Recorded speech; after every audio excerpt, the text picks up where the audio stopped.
بسم اللہ الرحمن الرحیم وبہ نستعین اما بعد۔ حضرات، حکم مستحکم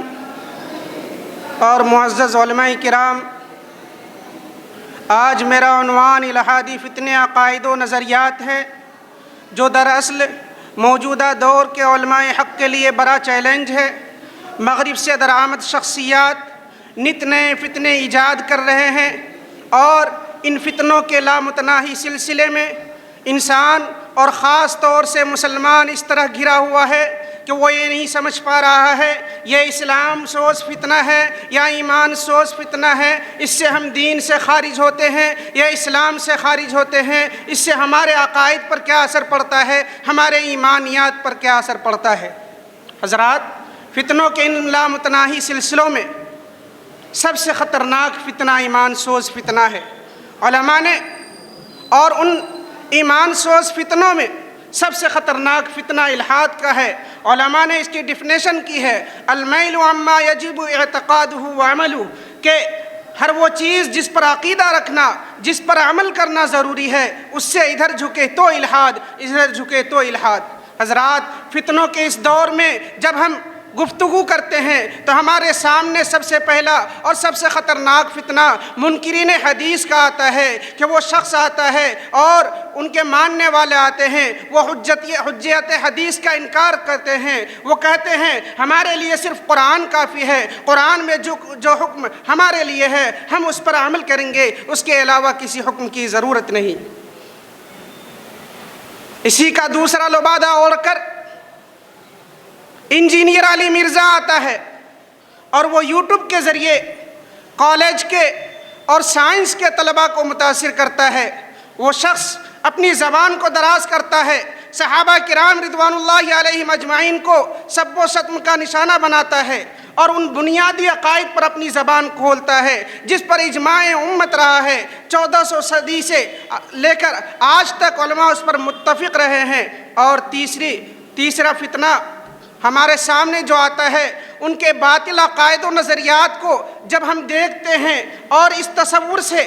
دیکھتے ہیں کہ اس سے ہمارا کیا جا رہا ہے، ہمارے ایمانیات پر کیا اثر پڑ رہا ہے، تو اس تصور سے ہمارے رونگٹے کھڑے ہو جاتے ہیں کہ غامدیت کا فتنہ وہ فتنہ ہے جس کے ذریعے صاحب قرآن نے قرآن کی تفسیر و تشریح کے لیے جو کچھ بیان کیا وہ ناقابل التفات ٹھہرا، سنت رسول اور اصحاب صحابہ غیر لازم ٹھہری، اور وہ یہیں تک نہیں رکتا، وہ شخص کہتا ہے حلت و حرمت کا مدار شریعت نہیں بلکہ عقل و فطرت ہے۔ الغرض، کلمہ اسلام سے لے کر دین کے چھوٹے چھوٹے حکموں تک وہ شخص اسلام میں تخفیف اور اسلامی تعلیمات کو مسخ کرنے کی کوشش کرتا ہے۔ حضرات گرامی، ان فتنوں کے دور میں ابھی میں قدم رکھتا ہوں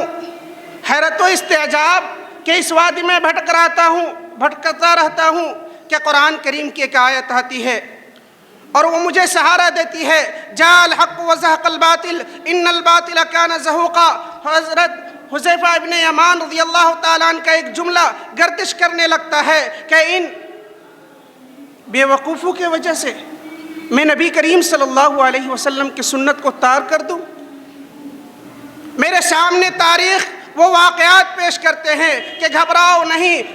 فتنے اٹھتے رہے ہیں، علماء حق نے اس کا تعاقب کیا، اسے کے سر کچلنے کا کام کیا۔ پہلی صدی میں خوارج کا فتنہ اٹھا، علماء حق نے اس کا تعاقب کیا۔ دوسری صدی میں ابن مقفع کا فتنہ اٹھا۔ الغرض، فتنے اٹھتے رہتے ہیں، ہمارا کام صرف یہ ہے کہ ہم ان فتنوں کا تعاقب کریں، اور دیندار مسلمان جو اپنے آپ کو دیندار سمجھتے ہیں اور علماء حق اپنے آپ کی پہلے اصلاح کرے، اور پھر علماء حق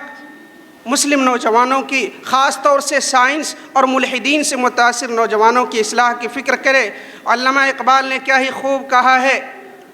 اللہ سے کرے دور تو تعلیم بھی فتنہ،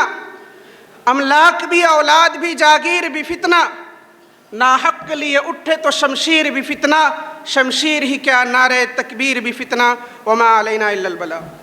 جمال الوجود بذكر الإله وتصفو الحياة